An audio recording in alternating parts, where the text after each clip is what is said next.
There is a very specific, very seductive trap. Mm-hmm. And it catches almost every founder who decides, okay, I'm going to build a job board. Right. They come from another world. Exactly.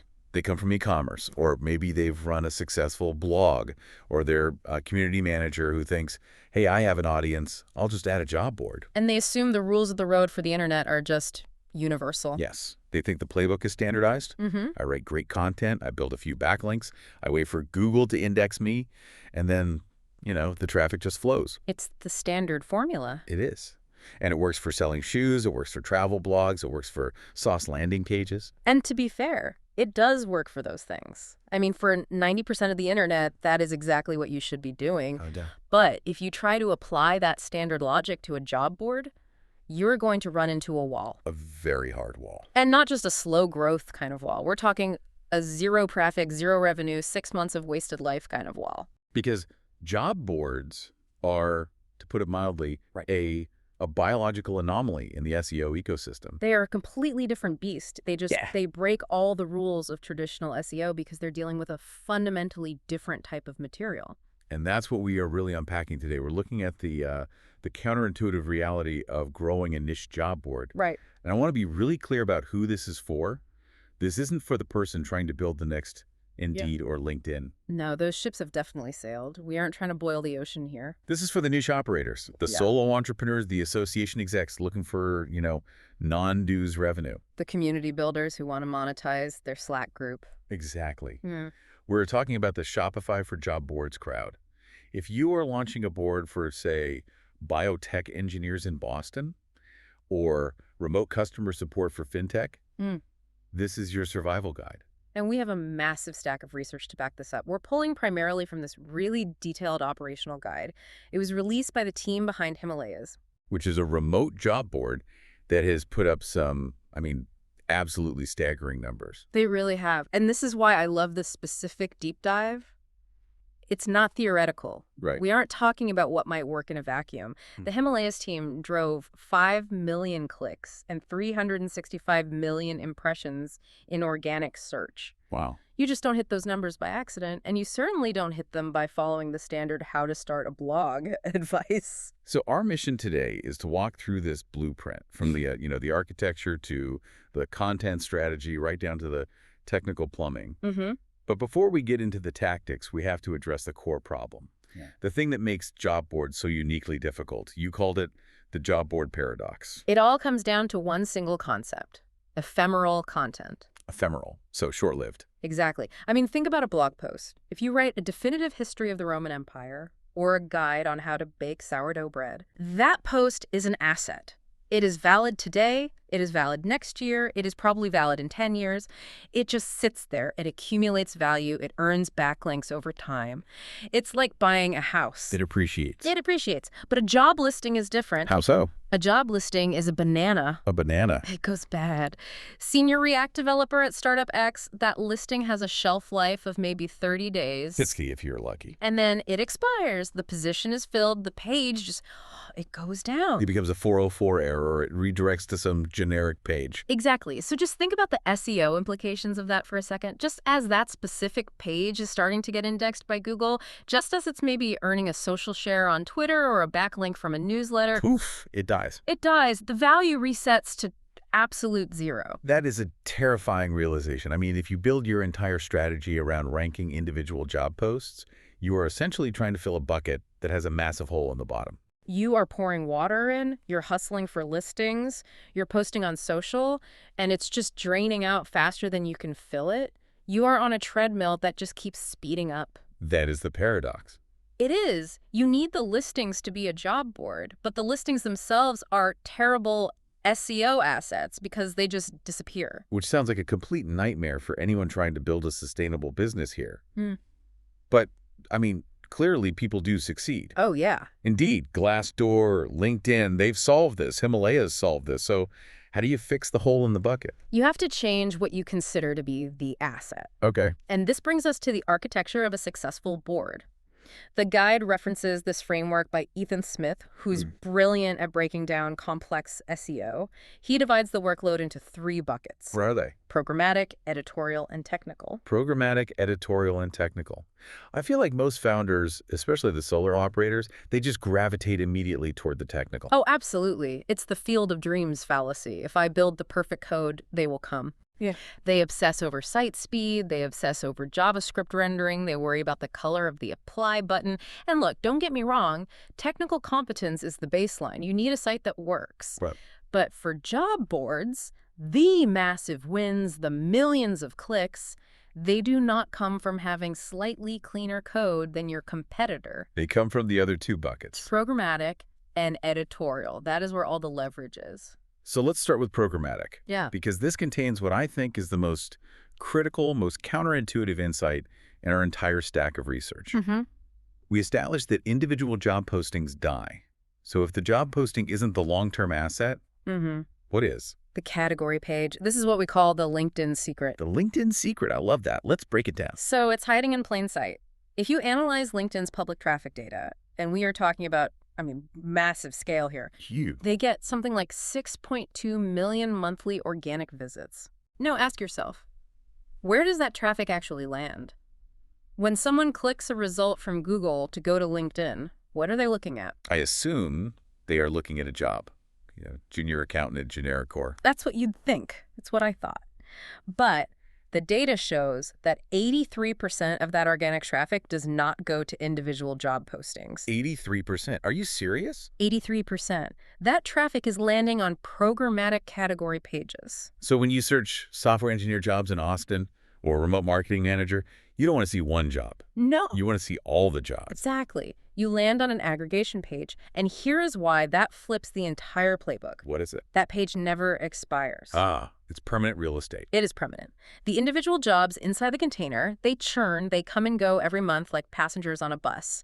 But the bus itself, the page titled Software Engineer Jobs in Austin, that stays forever. It ages like wine. It gathers authority, it gathers backlinks, it climbs the rankings, and it stays there. So the whole strategy shifts. You're not optimizing the job, you are optimizing the container that holds the jobs. Precisely. You are building a library of containers. And the beauty of this is that it scales mathematically. Right. We call it programmatic SEO, not because you're coding every page by hand, but because you are using a database to generate them based on a formula. Okay, let's look at the math, because I think this is where the niche operator really starts to see the potential. How do we get from just a few job categories to the thousands of pages we see on sites like Indeed or Himalayas? It is a multiplication game. The formula is essentially job type times location times modifier. Okay, let's run a simulation. Say I'm building a niche board for the tech industry. I'm not trying to be everything to everyone, just tech. All right. So you start with your job types. You've got developer, designer, product manager, data scientist, QA engineer. Let's be conservative and say you have 50 core roles that you cover. 50 roles. Got it. Now, locations. Even if you're a niche board, you probably cover the major hubs. New York, San Francisco, London, Berlin, Austin, Toronto. Let's say you have 100 cities globally where tech is happening. Okay, so 50 roles times 100 cities. That's 5,000 pages right there. Designer jobs in Chicago. Developer jobs in London. And we haven't even touched the modifiers yet. This is where the long tail magic happens. Really? People don't just search for developer jobs. That's way too broad. They search for remote developer jobs. They search for entry-level developer jobs, part-time developer jobs, contract developer jobs. Okay. So if I have just 5 of those modifiers. You take your 5,000 pages, you multiply by 5, and now you're looking at 25,000 unique landing pages. Wow. Each one targeting a specific user intent, and each one is a permanent asset that can rank in Google. That is massive scale. And I'm guessing this isn't unique to job boards. No, not at all.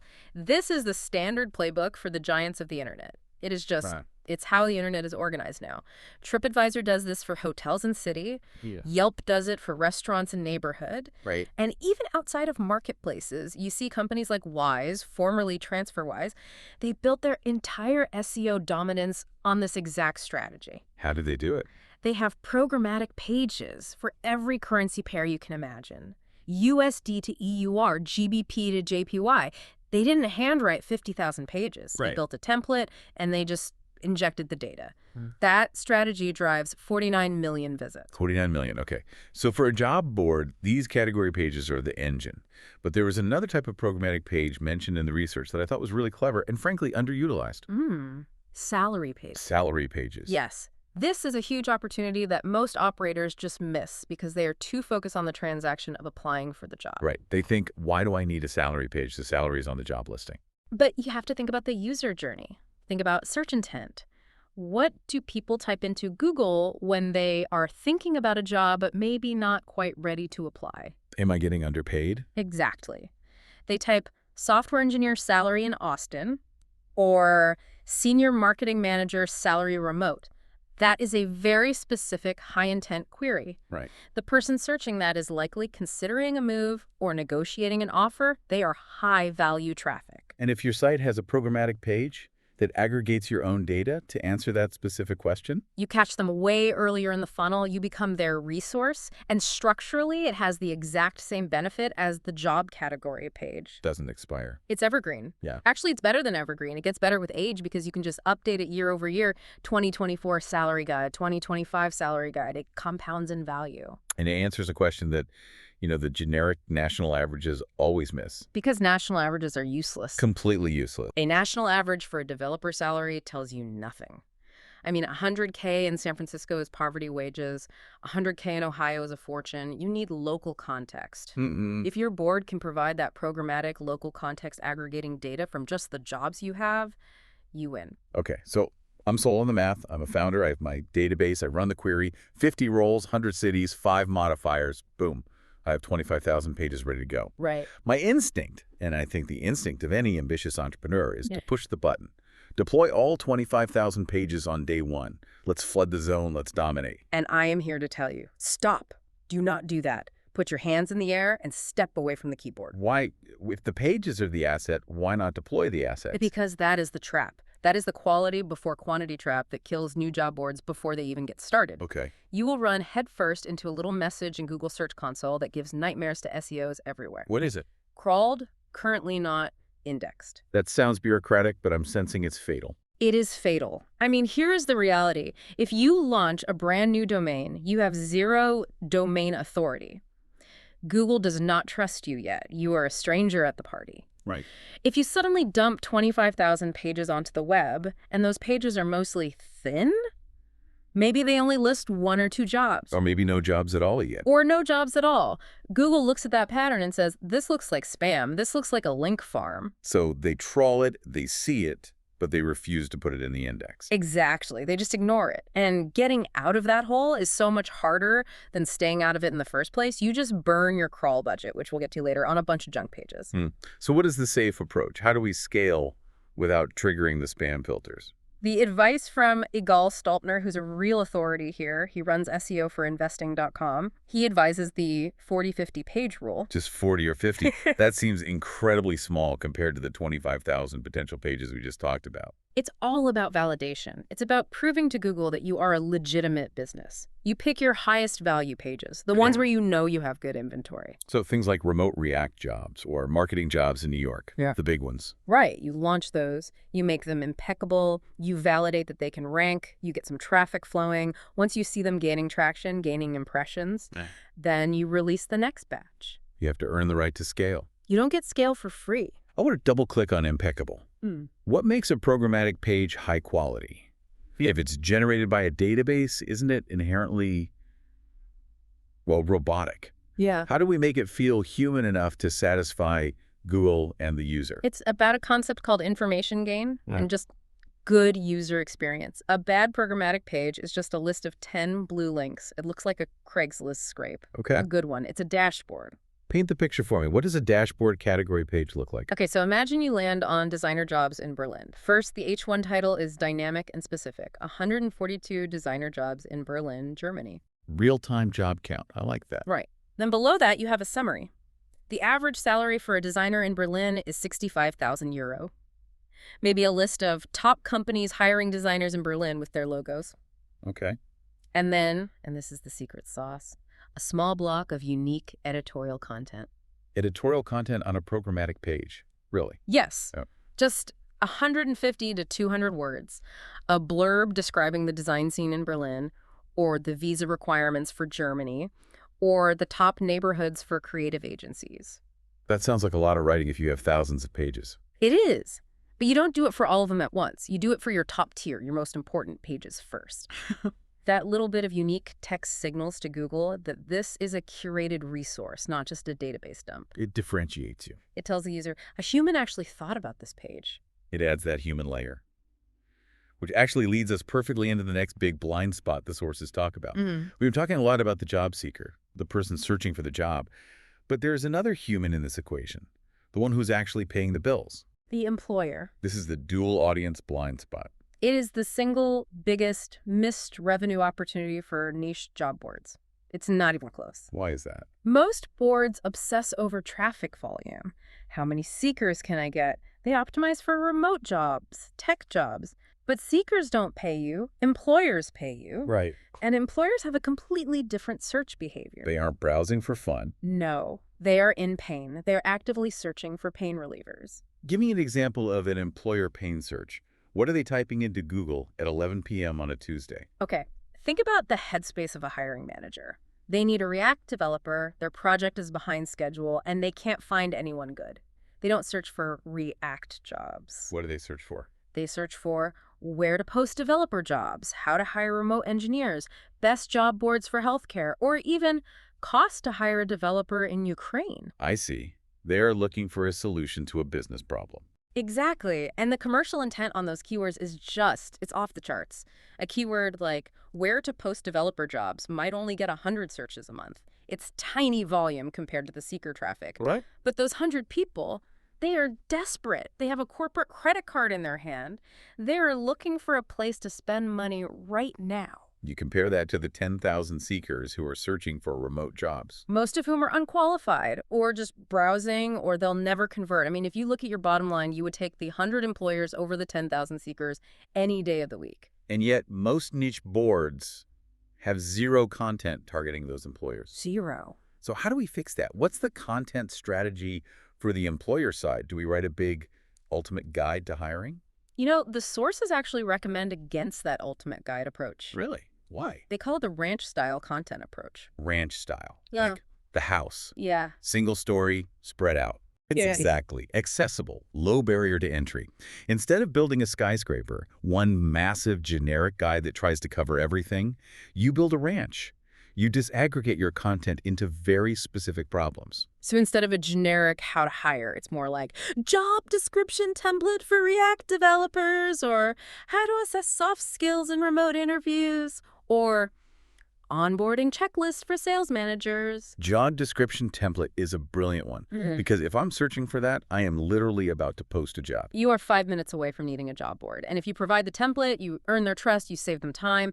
And then you're right there to say, hey, now that you've written this awesome description using our template, why not click here to post it on our board for $200? You're catching them right at the moment of intent. You're providing information gain. You solve a small problem to earn the right to solve their big problem.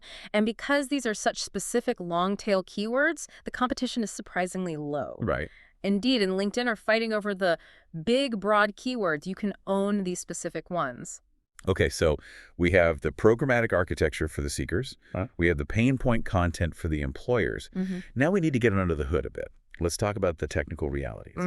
And there's a big elephant in the room when it comes to job board SEO, a very large, very powerful elephant. Google for Jobs. The carousel, the box that pops up at the top of the search results and just steals all the clicks. It feels like we are fighting a losing battle here. It's a frenemy relationship. It's complicated. Okay. Like, you absolutely must be in that carousel. If you aren't, you are basically invisible for a huge chunk of searches. But at the same time, you are competing directly against it with your own category pages. Let's handle the friend part first. How do you get in the box? Is it automatic? It is definitely not automatic. You need to speak Google's language. This is where schema markup comes in, specifically job posting schema. For the non-technical listeners, the community managers, the association execs, let's demystify schema. What is it really? Okay, think of your website code as a messy room. And Googlebot is a person trying to find a specific pair of socks in that room. Okay, I can picture that. Schema is like putting a big, clear label on the drawer that says SOCKS. It's structured data that tells the robot exactly what each piece of text represents. This text here is the salary. This text is the location. This is the job title. And without that label, Google just sees a blob of text. They might guess right, they might not. But with schema, you are just spoon-feeding them the data. I see. And the sources mention that the quality of this data is a ranking factor within the carousel itself. So it's not just about having the tag, it's about what's in it. Correct. The basics are base salary and employment type. Listings with explicit salary data get significantly higher click-through rates. But there are these beta features in the documentation that can give you a real edge. Like what? Things like experience in place of education. Oh, that's interesting. What does that do? It tells Google that for this specific role, you accept experience instead of a formal degree. That's huge. It's huge for the modern workforce, self-taught coders, designers, marketers. It helps your listing appear for people filtering for that specific criteria. Or education requirements, being very granular about what is actually needed. If you have this detailed schema and your competitor doesn't, Google is going to prefer your data. Okay, so you optimize your schema to stand out in the carousel. Yeah. But you mentioned the enemy part. Your programmatic category pages, the ones we just spent 20 minutes praising, are competing directly against this carousel. Yes. When you search jobs in Austin, Google puts its own product right at the top. You're fighting for the spots underneath it. So how do you win that fight? I mean, why would someone scroll past Google's box? Differentiation. Think about the Google carousel. It is generic. It is algorithmic. It has no personality. Right. It lists everything: good jobs, bad jobs, scams, expired listings. It's a fire hose. So your board needs to be the filter. Your board needs curation. It needs an editorial voice. If I'm a specialized healthcare professional, Google's generic filter might just annoy me. I want a board that understands my specific certifications. I want to see magnet-recognized hospitals only. Google can't do that. But you can. You have to give the user a utility that Google is too broad to provide. Now, there is another technical hurdle mentioned here that sounds pretty serious. Right. And it connects back to that ephemeral content problem. Crawl budget. We touched on it with the indexing issue, but can you explain what crawl budget actually is? Okay, imagine Googlebot is a person visiting a library, your website. But this person is very, very busy. They only have a specific amount of time, say 10 minutes to spend in your library each day. 10 minutes. Got it. If your library has 500,000 books or pages and you force the visitor to walk through miles of empty shelves or shelves with outdated books, your expired jobs, they're going to run out of time before they find the new arrivals. And they just leave. They leave. And for a job board where maybe 30% of your content might expire every single month, that waste must be huge. It's massive. It is. Google won't crawl 500,000 pages on a small site. They just won't. So what happens is you post a new job. Oh, great job. But Google doesn't find it for 3 days because it's stuck crawling your old 404s. By the time it's indexed, the job is already filled. That is completely useless. It is. That's why the indexing API is such a game changer. This is different from the normal way Google crawls. It's completely different. Normally, you just sit and wait for Google to come to you. It's passive. Right. With the indexing API, you knock on Google's door.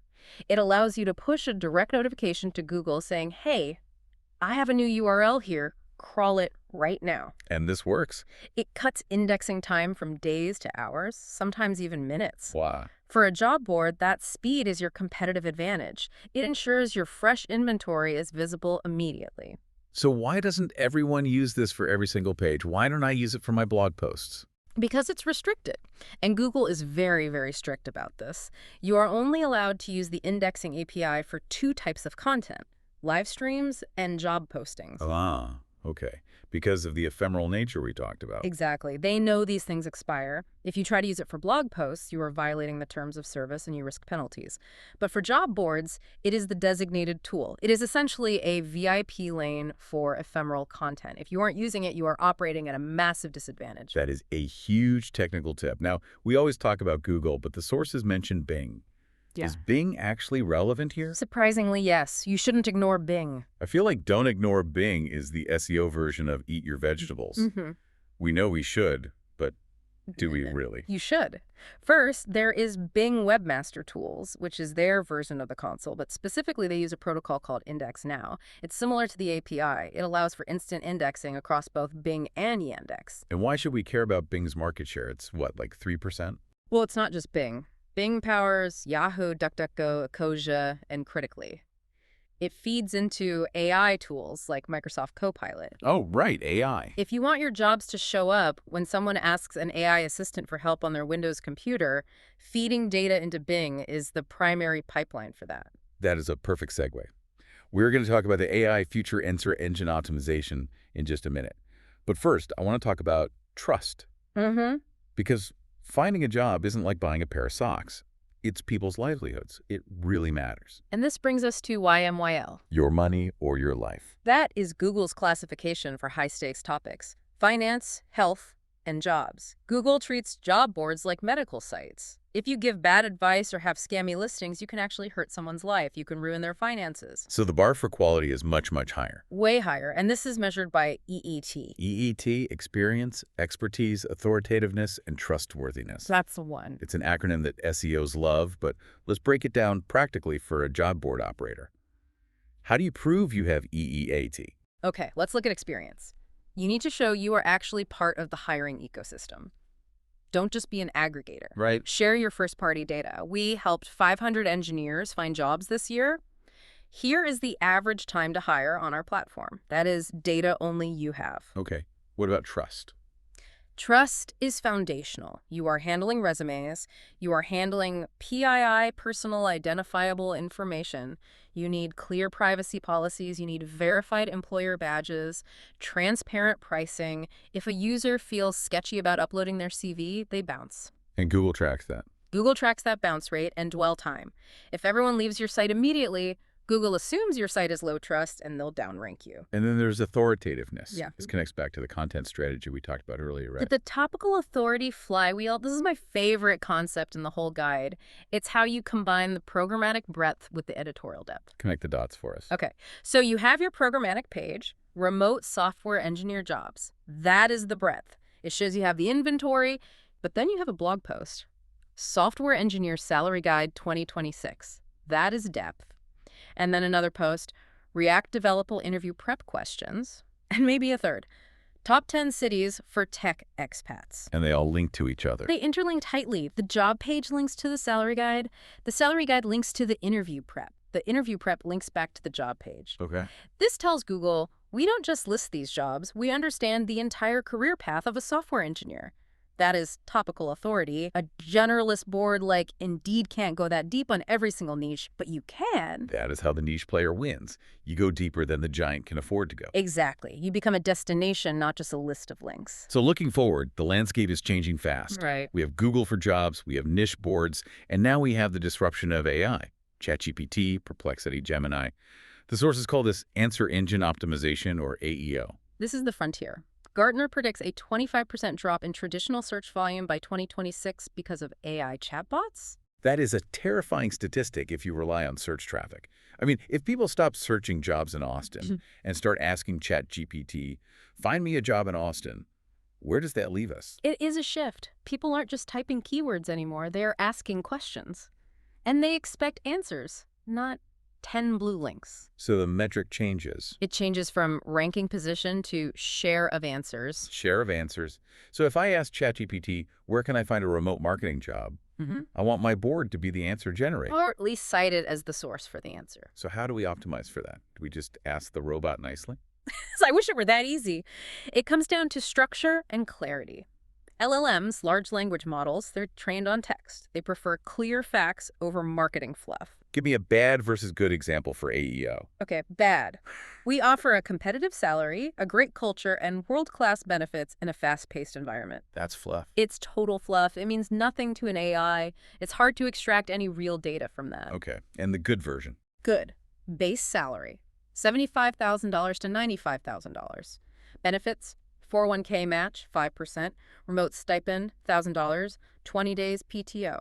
Tech stack, React, Node.js, AWS. It's structured. It's structured. AI eats facts. If you structure your content with clear headings, direct answers, and specific data points, you are much more likely to be picked up and cited by the model. And this connects back to the schema we talked about, right? Yes.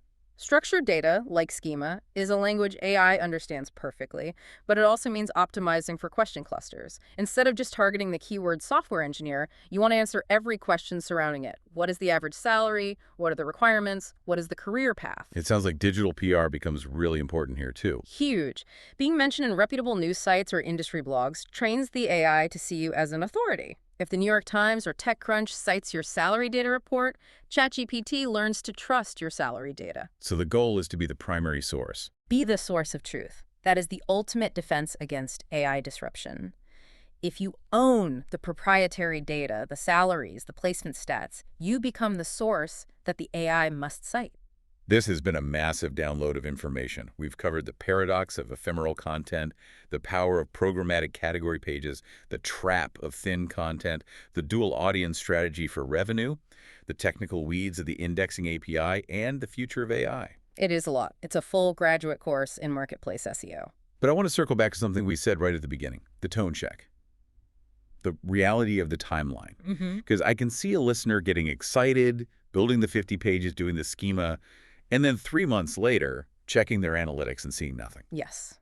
And they will see nothing. The Zapier example is really telling here. Zapier is a giant of programmatic SEO. Now, they are the gold standard. Right. But if you look at their growth curve for the first 12 months, What did it look like? flat, basically horizontal line. Flat.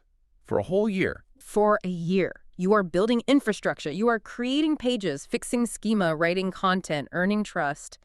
And nothing happens on the surface. It just takes time for Google to trust a new domain, especially in a YMYL category like jobs. It's not linear. It is not linear growth. It is exponential. You go flat, flat, flat, and then boom, the hockey stick. So if you are 6 months in and traffic is barely moving, you shouldn't panic. You shouldn't panic, but you should look at the right metrics. Stop looking at traffic or users. That is a lagging indicator. Look at what instead. Look at input metrics. What are input metrics? Things you actually control. How many high-quality pages did I publish this week? Did I fix my schema errors in Search Console? Did I build 3 new internal links to my category pages? Did I reach out to 5 blogs for backlinks? So if you do the inputs, The visibility metrics, things like impressions and indexing status will follow, and eventually the business metrics, employer signups, and revenue will come. it requires faith in the process. It requires discipline. It's an 18 to 24-month commitment to build a defensible moat. And that moat is what separates the winners from the crawled, not indexed crowd. Exactly. The era of the generic job aggregator is ending. You can't just scrape jobs and hope for traffic anymore. The future belongs to the niche boards that can combine the scale of programmatic SEO, the math we talked about, with the human touch of editorial curation. You have to be a career destination. Not just a list of links, a place where people come to understand their industry, find their path, and yes, find a job. If you build that, you win. Keep building, keep optimizing. Yeah. We will catch you on the next deep dive. See you then.